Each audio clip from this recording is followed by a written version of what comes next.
अस्सलामुअलैकुम स्टूडेंट्स, आज के लेक्चर में हम सोरियाटिक आर्थराइटिस के बारे में पढ़ेंगे। सोरियाटिक आर्थराइटिस एक सीरोनेगेटिव स्पॉन्डिलो आर्थराइटिस है। Seronegative स्पॉन्डिलो arthritis chronic inflammatory disease का एक ग्रुप है जिसमें रिएक्टिव आर्थराइटिस, सोरियाटिक आर्थराइटिस और एंकिलाइजिंग स्पॉन्डिलाइटिस आते हैं। रिएक्टिव आर्थराइटिस और एंकिलाइजिंग स्पॉन्डिलाइटिस को हमने पहले डिस्कस किया है। आज हम सोरियाटिक आर्थराइटिस को डिस्कस करेंगे। सोरियाटिक आर्थराइटिस सोरियासिस के 7% पेशेंट में प्रेजेंट होते हैं। सोरियासिस एक chronic auto immune skin disease है जिसमें टेक्स, स्कीली और रेड प्लेग स्किन के ऊपर प्रेजेंट होते हैं। जब ये डिजीज़ किसी पर्सन में हो जाए तो इनमें सोरियाटिक आर्थराइटिस की चांसेस इंक्रीज़ हो जाती हैं।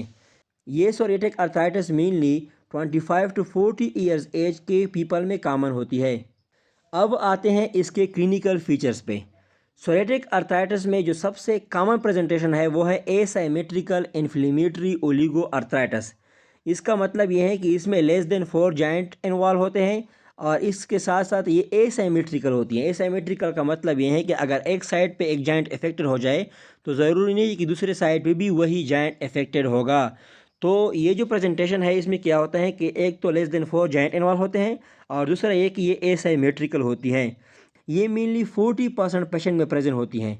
सोरियासिस के पेशेंट में जो मोस्ट टिपिकल पैटर्न है जॉइंट इन्वॉल्वमेंट की वो है distal interphalangeal joint arthritis. Means psoriasis के पेशेंट में मेनली डिस्टल इंटरफेरेंजियल जॉइंट की इन्फ्लेमेशन होती है। इसके अलावा इसमें ससेट डिजिट्स होते हैं फ्रॉम एंथीसाइटिस। एंथीसाइटिस का मतलब ये है कि वो रीजन जहाँ पे लिगामेंट्स और टेंडन्स बोन में इंसर्ट होते हैं, अगर उस जगह पे इन्फ्लेमेशन हो जाए तो इस कंडीशन को एंथीसाइटिस कहते हैं। तो इस एंथीसाइटिस की वजह से ससेट डिजिट्स प्रेजेंट होते हैं। ससेट डिजिट्स का मतलब यह है कि एंटायर फिंगर्स की स्वेलिंग हो गई होती है जो कि उसे एक ससेज लाइक अपीयरेंस देते हैं। ये जो स्वेलिंग है ये मेनली इन्फ्लेमेशन की वजह से होती है और इसके अलावा टेंडन, शीथ और जॉइंट में फ्लूइड की एक्यूमुलेशन की वजह से होती हैं। सोरियाटिक आर्थराइटिस की जो दूसरी कॉमन प्रेजेंटेशन है वो है symmetrical poly arthritis. Symmetrical poly arthritis का मतलब यह है कि इसमें साइमेट्रिकल पैटर्न में मोर देन 5 जॉइंट्स इन्वॉल्व होते हैं और ये मेनली 25% केसेस में प्रेजेंट होती है। ये जो साइमेट्रिक पॉली आर्थराइटिस है ये वुमेन में डोमिनेंट होती हैं और ये रोमेटॉइड आर्थराइटिस के साथ रिजेम्बलेंस शो करती हैं। लेकिन इसमें एक डिफरेंस ये होता है कि इसमें नोड्यूल्स और एक्स्ट्रा आर्टिकुलर फीचर्स जो कि रोमेटॉइड आर्थराइटिस में प्रेजेंट होते हैं वो यहाँ पे एब्सेंट होते हैं। रोमेटॉइड आर्थराइटिस को हमने पहले लेक्चर में बहुत खूबसूरत अंदाज में डिस्कस किया है, आप वहाँ पे इसे देख सकते हैं। तीसरा जो क्लिनिकल फीचर है वो है सोरियाटिक स्पॉन्डिलाइटिस। मींस वो कंडीशन जिसमें स्पाइन की इन्फ्लेमेशन और स्टेपनेस हो जाए तो इसको स्पॉन्डिलाइटिस कहा जाता है। ये जो सोरियाटिक स्पॉन्डिलाइटिस है ये बिल्कुल एंकिलोजिंग स्पॉन्डिलाइटिस के साथ रिजेम्बलेंस शो करती हैं, लेकिन ये लेस सेवियर होती हैं। और दूसरी बात इसमें यह है कि ये यूनिलेटरल होती है और एसाइमेट्रिक होती है। सोरियाटिक आर्थराइटिस की जो सबसे सेवियर फॉर्म है वो है आर्थराइटिस मोटिलांस। इसमें डिफार्मिंग एरोसिव आर्थराइटिस होती है। इसका मतलब यह है कि इसमें कार्टिलेज और बोन की डिस्ट्रक्शन होती है जिसकी वजह से फिंगर की शार्टनिंग हो जाती है और इसको टेलीस्कोपिक फिंगर्स कहा जाता है। ये मेनली 5% केसेस में प्रेजेंट होती हैं। एक्स्ट्रा आर्टिकुलर चेंजेस, जॉइंट्स के अलावा सोरियाटिक आर्थराइटिस दूसरे रीजन को भी इफेक्ट करती हैं, जैसे कि इसमें नेल में चेंजेस आते हैं। नेल में क्या होता है कि पेटिंग हो जाती है, मींस फॉर्मेशन ऑफ पेट्स और depression and nails. Ankylosis, ankylosis का मतलब ये है कि नेल प्लेट की थिकनिंग और हार्डनिंग हो जाती है। सब एंगल हाइपरकेराटोसिस का मतलब ये है कि नेल्स की नीचे जो स्किन है उसकी थिकनिंग हो जाती है। अब आते हैं डायग्नोसिस ऑफ सोरियाटिक आर्थराइटिस पे।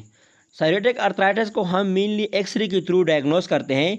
एक्सरे में हमें पेंसिल एंड कप डिफॉर्मिटी नज़र आती है जिसके थ्रू हम ये कंसीडर करते हैं कि ये सोरियाटिक आर्थराइटिस का पेशेंट है। इसके अलावा हमें एक्सरे के थ्रू स्पाइनल एनवायरनमेंट नज़र आती है और सेक्रिक और एलिक रीजन की इन्फ्लेमेशन नज़र आती है, मींस सेक्रोएलियाटिस नज़र आती है। Treatment of psoriatic arthritis. Psoriatic arthritis में सिम्टम्स की कंट्रोल के लिए हम एनसेड्स और इंट्रा आर्टिकुलर स्टेरॉइड्स देते हैं, लेकिन इसमें जो ट्रीटमेंट ऑफ फर्स्ट चाइल्ड्स हैं वो है मेथोट्रेक्सेट जो कि एक डीमार्स हैं। DMARDs means disease modifying anti rheumatic drugs. तो इसमें जो डीमार्स सबसे कॉमनली यूज़ होता है वो है मेथोट्रेक्सेट और ये इसकी ट्रीटमेंट ऑफ चॉइस है। लेकिन अगर पेशेंट इस डीमार्स को सही रिस्पांस शो न करे इसके साथ अगर पेशेंट ट्रीट ना हो जाए तो हम एंटी TNF थेरेपी करते हैं। 4th नंबर पे आता है अस्टिकिनुमेब। अस्टिकिनुमेब एक बायोलॉजिक एजेंट है जो कि इंटरल्यूकेन 12 और 23 रिसेप्टर को टारगेट करता है। इंटरल्यूकेन 12 और 23 जो रिसेप्टर है ये इम्यून सिस्टम को रेगुलेट करते हैं। ये जो अस्टिकिनुमेब है ये हाईली इफेक्टिव है सोरियाटिक स्किन डिजीज़ में, और इसके अलावा ये सोरियाटिक आर्थराइटिस में भी ऑफनली यूज़ होते हैं। और लास्ट में है PUVA थेरेपी। PUVA थेरेपी एक फोटो कीमोथेरेपी। इसका मतलब ये है कि इसमें लाइट्स और केमिकल्स मीन्स जो मेडिकेशन है उसको कलेक्टिवली यूज़ किया जाता है। मेडिकेशन जो इसमें यूज़ होती हैं जो कि एक लाइट सेंसिटिव मेडिकेशन है वो है सोरोलिन, और इसके साथ साथ जो कम्बिनेशन में रेडिएशन यूज़ होती है वो है अल्ट्रावायलेट ए। ये मेनली स्किन डिजीज़ में यूज़ होता है, लेकिन इसके साथ साथ ये सिंक्रोनस सोरियाटिक आर्थराइटिस में भी इफेक्टिव होता है। सिंक्रोनस सोरियाटिक आर्थराइटिस वो आर्थराइटिस है जिसमें सोरियासिस और सोरियाटिक आर्थराइटिस सेम टाइम पे डेवलप हो जाए।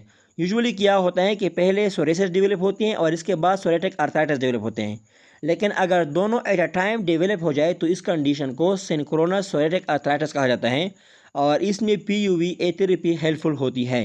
अल्ट्रावायलेट लाइट सोरियाटिक आर्थराइटिस को इस तरह ट्रीट करती हैं कि ये स्किन सेल की जो ग्रोथ है उसको स्लो करती हैं और इन्फ्लेमेशन को रिड्यूस करती है। So this is all about psoriatic arthritis. अब आते हैं एंटीरोहेपेटिक आर्थराइटिस पे। एंटीरोपैथिक आर्थराइटिस, ये एंटीरोहेपेटिक आर्थराइटिस नहीं है, ये एंटीरोपैथिक आर्थराइटिस है। जब इन्फ्लेमेटरी बाउल डिजीज़ के साथ आर्थराइटिस भी डेवलप हो जाए तो इस कंडीशन को एंटीरोपैथिक आर्थराइटिस कहा जाता है। समटाइम्स ऐसा होता है कि जब गट और लीवर में इन्फ्लेमेशन हो जाती है तो इसके बाद जॉइंट की भी इन्फ्लेमेशन हो जाती है, और फिर इस कलेक्टिव कंडीशन को एंटीरोपैथिक आर्थराइटिस कहा जाता है। ये मेनली जो कॉमन इन्फ्लेमेटरी बाउल डिजीज़ है जैसे कि अल्सरेटिव कोलाइटिस और क्रोन डिजीज़ इसके साथ एसोसिएटेड होता है। अल्सरेटिव कोलाइटिस के 10% पेशेंट में ये प्रेजेंट होता है, जबकि क्रोन डिजीज़ की 20% पेशेंट में ये प्रेजेंट होता है। Clinical features of enteropathic arthritis, इसमें क्या होता है कि इसमें एक्यूट इन्फ्लेमेटरी ओलिगो आर्थराइटिस होती है। इसका मतलब ये है कि इसमें जो इन्फ्लेमेटरी आर्थराइटिस है वो सडनली डेवलप होती है और ये लेस देन 4 जॉइंट्स को अफेक्ट करती हैं। इसकी जो आर्थराइटिस है वो पेरिफेरल है, मींस यूजुअली लिम्स की जॉइंट को अफेक्ट करती है। माइग्रेटरी है, शॉर्ट टर्म के लिए एक जॉइंट में प्रेजेंट होती हैं, फिर ये माइग्रेट करके दूसरे जॉइंट को अफेक्ट करती हैं। एसाइमेट्रिक है और नॉन डिफार्मिंग है, मींस बोन्स और कार्टिलेज की डिफॉर्मेशन इसमें नहीं होती है। इसमें जो आर्थराइटिस प्रेजेंट होती है वो GIT डिजीज़ की एक्सजर्बेशन के साथ कोइंसाइड करती हैं। इसका मतलब ये है कि जब वो GIT डिजीज़ सेवेयर हो जाती हैं तो इसके साथ साथ आर्थराइटिस के जो सिम्टम्स हैं वो भी वर्सन हो जाते हैं। इसके अलावा इसमें स्पाइन में भी इन्फ्लेमेशन और स्टिफनेस प्रेजेंट होती है जिसको स्पॉन्डिलाइटिस कहा जाता है, लेकिन ये जो स्पॉन्डिलाइटिस है वो गैस्ट्रोइंटेस्टाइनल डिजीज़ की सीवियरिटी के साथ सेवेयर नहीं होती। और लास्ट जो फीचर है वो है सेक्रोइलियाइटिस, मींस सेक्रम और एलिक रीजन की इन्फ्लेमेशन भी इसमें होती है।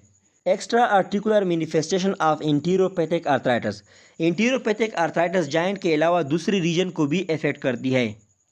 इसमें जो सबसे कॉमन 2 क्लिनिकल मैनिफेस्टेशन है वो है एरिथीमा नोडोसम और पायोडर्मा गैंग्रीनोसम।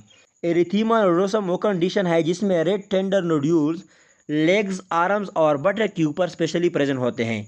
ये जो नोड्यूल्स है ये मेनली पेनिकुलाइटिस की वजह से डेवलप होती हैं।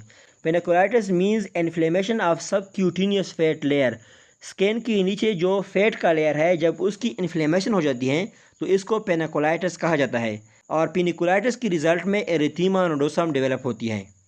दूसरी जो कंडीशन है वो है पायोडर्मा गैंग्रीनोसम, जो कि एक ulcerative painful swollen skin lesion है।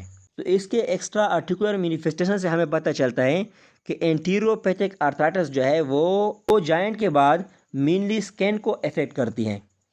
ट्रीटमेंट ऑफ एंटीरोपैथिक आर्थराइटिस, इसमें क्या होता है कि ये जो आर्थराइटिस है वो मेनली इन्फ्लेमेटरी बाउल डिजीज़ की वजह से होती हैं। तो अगर इन्फ्लेमेटरी बाउल डिजीज़ को ट्रीट किया जाए तो आर्थराइटिस भी खुद बहुत ठीक हो जाती हैं। और अगर कोई पेशेंट है जिसमें अल्सरेटिव कोलाइटिस है तो टोटल कोलेक्टोमी के थ्रू इसमें आर्थराइटिस को क्योर किया जाता है। इसके अलावा इसके ट्रीटमेंट में हम डीमार्स और बायोलॉजिकल एजेंट भी यूज़ करते हैं। जो सबसे कॉमनली यूज डीमार्स है वह है मेथोट्रेक्सेट, जो कि एंटीरियोपैथिक आर्थराइटिस में यूज़ होता है। This is all about psoriatic arthritis and enteropathic arthritis. इंशाल्लाह आप सब दोस्तों को समझ में आ गया होगा।